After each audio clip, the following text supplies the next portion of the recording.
नमस्कार, सुस्वागतम, वेलकम, अभिनंदन। मैं हूं डॉक्टर वाई राखी। कैसे हैं आप लोग? कमेंट्स में जय माता दी जरूर लिखिए। आप लोगों की पोटलियों की पूजा लगातार चल रही है। अगर अभी तक आपने पोटली का ऑर्डर नहीं किया है, दीपावली सर पर है, तो पोटली का ऑर्डर कीजिए। लिमिटेड पोटलियां हैं जो हमें आपके घर पहुंचानी है ताकि आपका भाग्योदय जरूर हो। और पोटली के लिए आपको हमें अपना नाम, गोत्र और घर का जो सबसे बड़ा मुखिया है ना, केवल उसी का नाम दीजिएगा। उसके नाम से पूजा होगी और ये पूजा 9 दिन नवरात्रों में आपके नाम से होगी। लेकिन जो पूजा का सामान है वो अभिमंत्रित उस लक्ष्मी पूजा से ही हो रहा है जिसके दर्शन मैंने आपको करवाए थे। उसके बाद रामायण, उसके बाद सत्यनारायण भगवान की कथा। तो नियमित रूप से आपकी पूजा का जो सामान है वो लक्ष्मी के मंत्रों से अभिमंत्रित हो रहा है। ये पोटली बनाकर आपको दशहरे वाले दिन, 10वीं वाले दिन डिस्पैच की जाएगी, यानी कि कोरियर की जाएगी। आप चाहें तो बाय हैंड आकर भी, अगर आप दिल्ली में रहते हैं तो ये पोटली ले सकते हैं। पिछली बार की पोटली को आप निकाल कर अपने ही कबर्ड के, मतलब अपने ही घर की दूसरी अलमारी में रखिएगा। लेकिन इस पोटली को वहां रखिएगा जहां पर आप अपना धन, कैश और सोना रखते हैं। चाहें तो आप इस पोटली को घर के मंदिर में भी रख सकते हैं, लेकिन पोटली का ऑर्डर ज़रूर करें आप, क्योंकि ये पोटली धन बरसाएगी। हमने गणपति महाराज को बहुत अच्छे से मनाना है, क्योंकि इस बार गणेश जी आपके घर लक्ष्मी को लेकर ज़रूर आएंगे।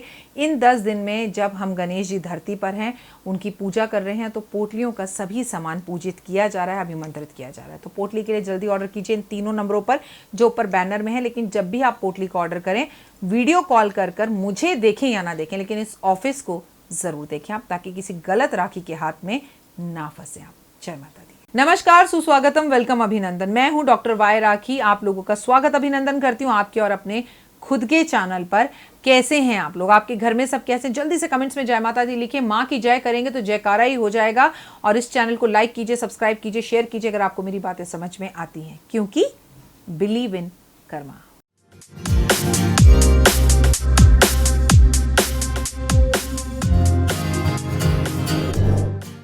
हाँ जी, आज मैं आपको ऐसे 2 खतरनाक दोषों के बारे में बताऊंगी जो अभी अभी पैदा हुए हैं।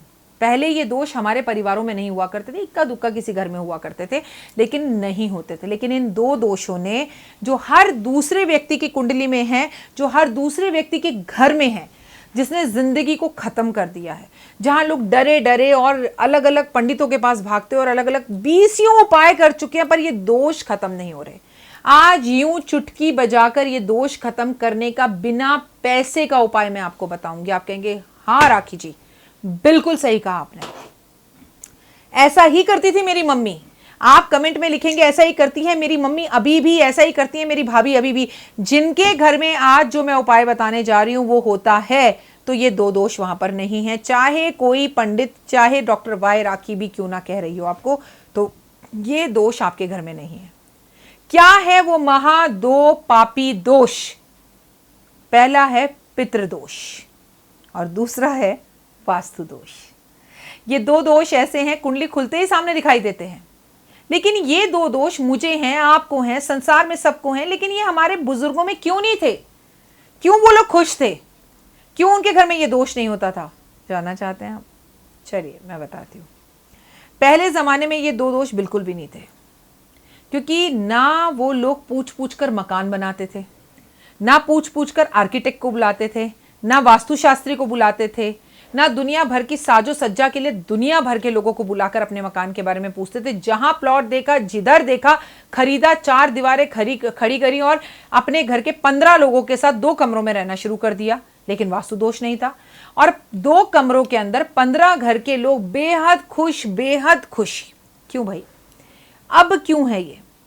क्योंकि वो लोग जो भी कार्य करते थे वो लोग मन से करते थे, दिल से करते थे, डर कर और भय से नहीं करते थे। वो ज्ञानी थे, वो भारतीय सभ्यता संस्कृति को फॉलो करते थे। उनका आपस में एक दूसरे के प्रति मान, सम्मान और प्यार था।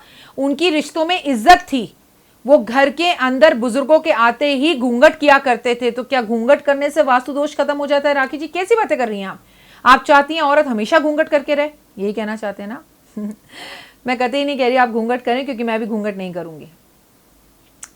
घूंघट क्या होता है तो छोड़िए। मेरी जब शादी हुई, मैं ससुराल पहुंची, मेरे फादर इन लॉ बहुत अच्छे इंसान थे, भगवान उनकी आत्मा को शांति दे। और सीबीआई ऑफिसर थे वो, और बहुत अच्छा उन्होंने काम किया सीबीआई के लिए।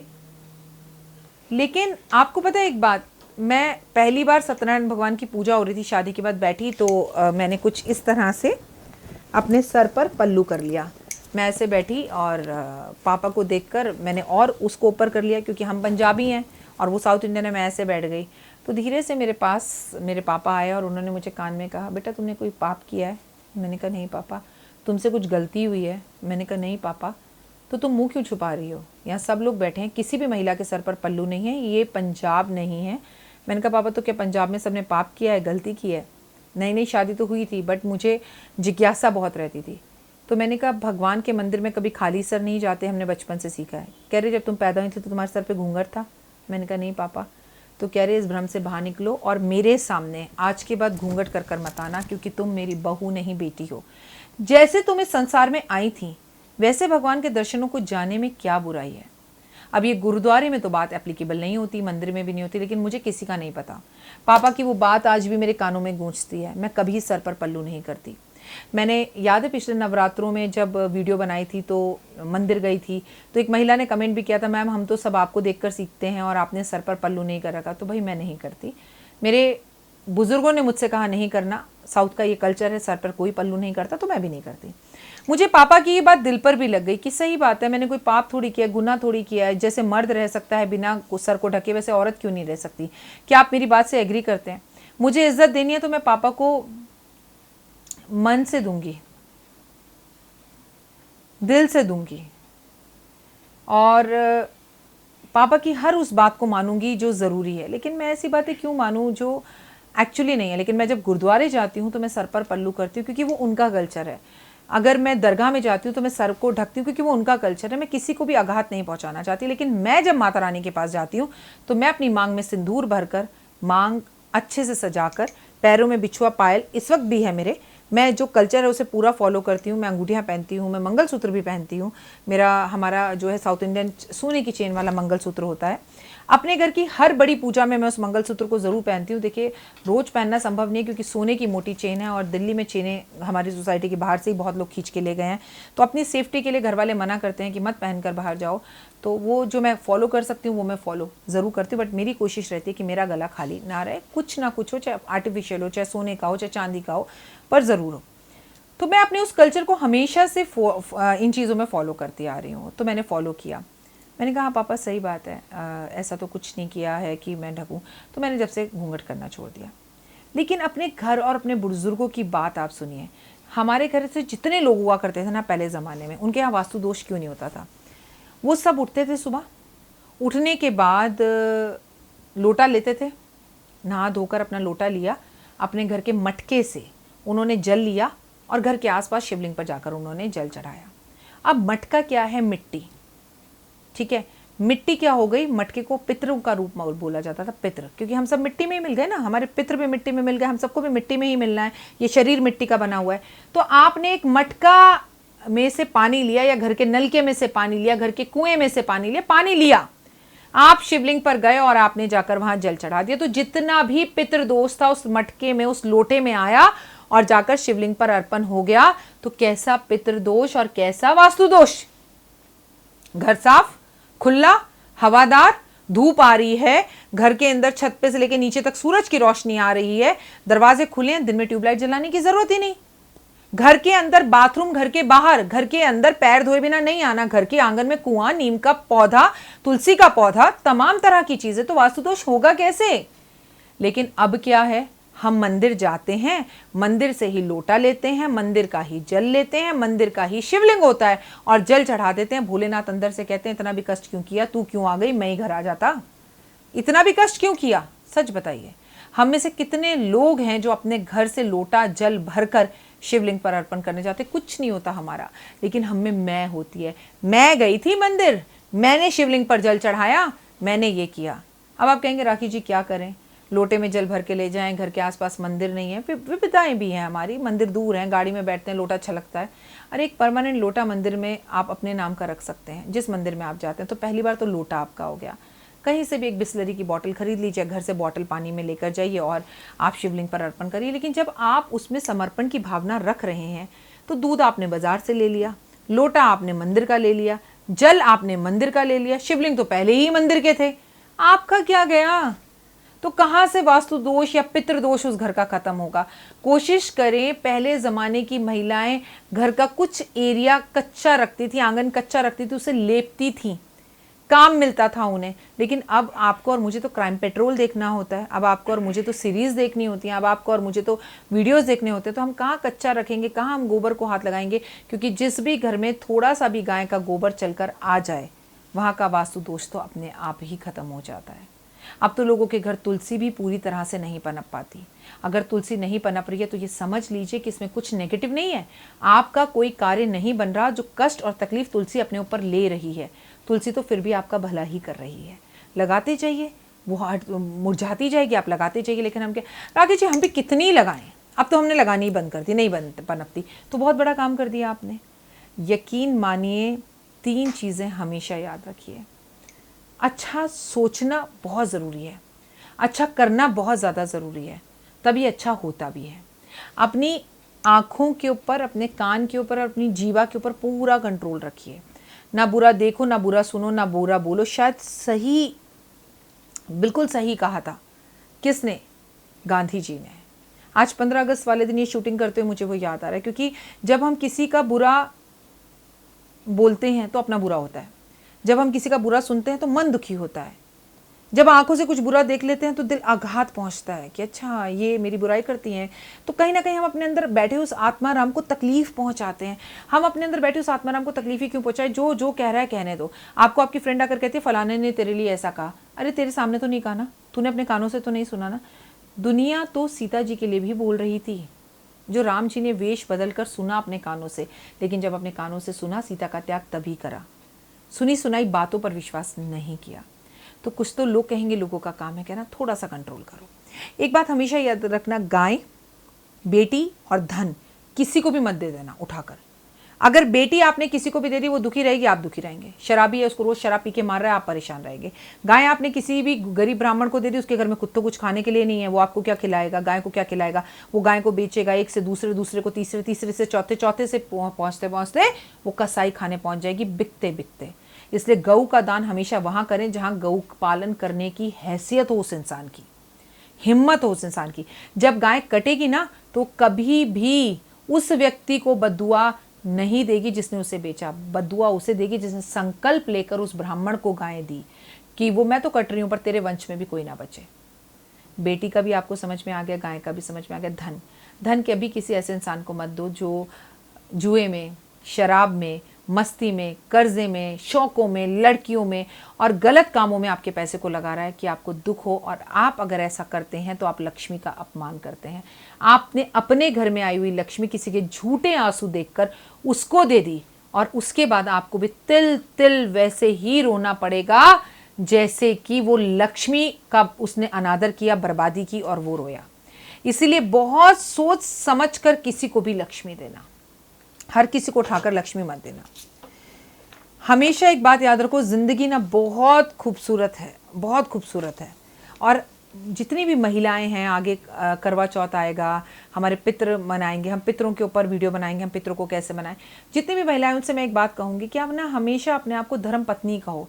मैं इनकी पत्नी हूं वो मत कहो। क्यों? सुनो, वेद व्यास जी लिखते हैं कि कंधारी पत्नी थी धृष्टराज की। पत्नी वो होती है जो पतन की तरफ ले जाती है, पत्नी वो जो होती है जो शॉपिंग मॉल ले जाती है, पत्नी वो जो होती है जो आपको आपकी माँ से दूर ले जाती है। मैं इसको पर्सनल मत लेना, मैं हर पत्नी के लिए नहीं बोल रही, मैं भी पत्नी हूं, पर मैं अपने आप को धर्म पत्नी कहती हूं। जब भी आप अपने लिए संबोधन करें, धर्म पत्नी करें। वेद व्यास जी लिखते हैं कि कंधारी पत्नी थी, लेकिन वहीं पर एक और महारथी हैं। कौन? तुलसीदास जी। वो लिखते हैं कि मंदोदरी रावण की धर्म पत्नी थी। क्यों? क्योंकि कंधारी ने कभी भी धृष्टराज को और अपने बच्चों को युद्ध करने के लिए नहीं रोका। मंदोदरी हर वक्त कुल के हर बच्चे को, रावण को बार बार बार बार धर्म की विद्या देती रही और बताती रही कि मत लड़ो, मत लड़ो, मत लड़ो, सीता को वापस कर दो, सीता को वापस कर दो। धर्म पत्नी वो होती है जो पति को कथाएं सुनाए, अच्छी वीडियोस दिखाए, कहानियां बताए, गीता के पाठ और उपदेश सुनाए, माँ की सेवा करने के लिए कहे। भले ही पति जबरदस्ती कर रहा हो, लेकिन उसे कहे, उसे धर्म का रास्ता दिखाए कि ये काम करो, यहाँ तुम्हारा अपमान हो रहा है, यहाँ मत जाओ, मत करो इस काम को। यहाँ तुम पति की झूठी हाँ में हाँ मिलाने वाली धर्म पत्नी नहीं हो सकती। पति आपसे रुष्ट हो जाए तो भी उसको उसकी गलती बताओ। एक बात हमेशा याद रखना, जिंदगी ना बहुत आसान है। पता है आपको, लोगों का ऐसा कहना है, ऐसा भागवत के अंदर लिखा हुआ है कि सीता जी की जब शादी हुई, सीता जी जब शादी कर कर आई तो बहुत समय तक, मतलब 7 दिन तक उन्होंने भोजन नहीं किया, पानी नहीं पिया और बड़ी दुखी और परेशान रही। तो सब घर वालों ने उनसे पूछा, सुमित्रा ने, कौशल्या ने, भाई तुम खा क्यों नहीं रही? उन्होंने कोई जवाब नहीं दिया। कैकेयी आई, बोली तुम क्यों नहीं खा रही? कह रही क्योंकि मैं इसलिए नहीं खा रही क्योंकि इस घर के अंदर भांजे का हत्यारा रहता है। सब हैरान, भांजे का हत्यारा, भांजे का हत्यारा कौन है? भांजे का हत्यारा। दशरथ जी को याद आया कि स्वर्ण कुमार की हत्या की है उन्होंने। कैसे? जब वो नदी किनारे जा रहे थे तो उन्होंने सोचा हिरन जो है वो पानी पी रहा है, लेकिन वहाँ पे जो है स्वर्ण कुमार अपने माता पिता के लिए पानी भर रहा था और उन्होंने तीर चला दिया, उसका तीर से दिल फट गया और वो मर गया। लेकिन जैसे ही उसने दशरथ को देखा, बोला आप तो मेरे मामा जी हैं। अब इधर दशरथ जी बड़े परेशान, मैं तुम्हारा मामा कैसे हो सकता हूँ? बोले मेरी माँ ने कहा था कि जिसके भी माथे पर सूर्य का जो है टीका हो वो तेरे मामा होंगे, आप मेरे मामा जी। बोले तो मुझे लेकर चलो, तुम्हारे माता पिता कहाँ हैं? वो उसको लेकर जाते हैं, ठीक है, और लेकर जब जाते हैं तो कहते हैं अरे ये तो मेरी बहन है, इकलौती बहन, तुम कहाँ? कह रहे मुझसे गलती हो गई, मैंने तुम्हारे बेटे को गलती से मार दिया हिरन समझकर। तब स्वर्ण कुमार के पिता ने उन्हें श्राप दिया कि मैं जैसे अपने बेटे के वियोग में मरूंगा, तू भी अपने बेटे के वियोग में मरेगा। तो सीता जी कहती मैं ऐसे घर का भोजन ही नहीं करूंगी। तो बोले इसका क्या हल है? तो बोले भाई ऋषियों को बुलाया गया। ऋषियों ने कहा कि ऐसा है कि 1000 ब्राह्मणों को बिठाया जाए और उन्हें दशरथ जी भोजन कराएं। जब दशरथ जी उन्हें भोजन कराएंगे तो ये कष्ट दूर हो जाएगा। तो सीता जी बोले नहीं नहीं, ऐसा नहीं होता, ऐसा नहीं होगा, 1000 कुछ नहीं है। मेरे पिताजी जनक जी को कॉल करो और उनसे बात करो, मतलब जनक जी को संदेशा भेजो। कॉल तो उस टाइम पर होती नहीं थी, संदेशा भेजा। जनक जी ने बोला नहीं ऐसा नहीं है, किसी एक ऐसे ब्राह्मण को भोजन कराओ जिसने कभी किसी के घर पर भोजन ना किया हो। तो बोले ऐसा ब्राह्मण कहाँ से लाएं जब किसी ने घर में भोजन ना किया हो? वही पूरे उसमें डंका बज गया, पूरे के पूरे अयोध्या के अंदर ऐसा ब्राह्मण कहीं नहीं मिला। तब जनक जी बोले ऐसा एक ब्राह्मण है जो तुम्हारे यहाँ आकर भोजन कर सकता है और ये पाप तुम्हारा दूर हो सकता है। ये कथा कितनी सच कितनी झूठ मुझे नहीं पता, लेकिन ये इस कथा का जो विवरण है वो भागवत में आता है कहीं ना कहीं। वही बोला गया ऐसा एक ही व्यक्ति है और वो है रावण। रावण ने कभी किसी के यहाँ भोजन नहीं किया। फिर मैं आपको बताऊं, उनकी पत्नी मंदोदरी ने उनसे बोला, सपने में मंदोदरी के आई ये बात कि देखो तुमने बड़ी विद्याएं प्राप्त की, बड़ा ही भोजन किया, सब कुछ किया, मैं तुम्हारी धर्म पत्नी हूँ, तुमने कभी किसी के घर जाकर भोजन नहीं किया, तुम किसी के घर जाकर भोजन क्यों नहीं करते? रावण मुस्कुराकर बोलता है मैं किसी के घर जाकर भोजन करूं? मेरे 10 सर हैं, मुझे भोजन कराकर अपना राजकोष कौन खत्म करेगा? मंदोदरी बोली शायद कोई तुम्हें भोजन कराना चाहता है, ऐसे मुझे एहसास हो रहा है।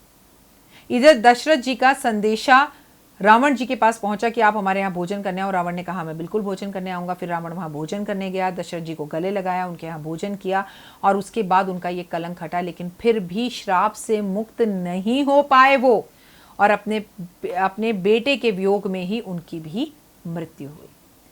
कई बार हम कष्ट और तकलीफें और पाप कर देते हैं, लेकिन ये सत्य युग में, त्रेता युग में, द्वापर युग में नहीं हो सकता था, लेकिन कल युग में हो सकता है। सच बोल रही हूँ। किसी के लिए भी आपने किसी महिला के लिए गलत बोल दिया है, लिख दिया है, अपशब्द हो गए हैं, किसी का अपमान आपने कर दिया, तो भी दोस्त मैं सच बोल रही हूँ, आप ना कलयुग में केवल दिल से एक बार माफ़ी मांग कर देखो, खुद भगवान भी आपको माफ़ कर देंगे। सच ऐसा कलयुग में होता है। प्लीज़ माफ़ी मांगना सीखिए, माफ़ करना सीखिए। ज़िंदगी बहुत छोटी है। 2020 ने हमें बहुत कुछ सिखाया। मुस्कुराते रहिए और इस वीडियो को लाइक करिए, शेयर कीजिए और कोशिश कीजिए कि आपके घर में भी वास्तु दोष और पितृदोष ना हो। दोबारा शिवलिंग पर जल चढ़ाने जाएं तो लोटा भी आपका हो, जल भी आपका हो और मन भी आपका हो। फिलहाल दीजिए इजाज़त। नमस्कार।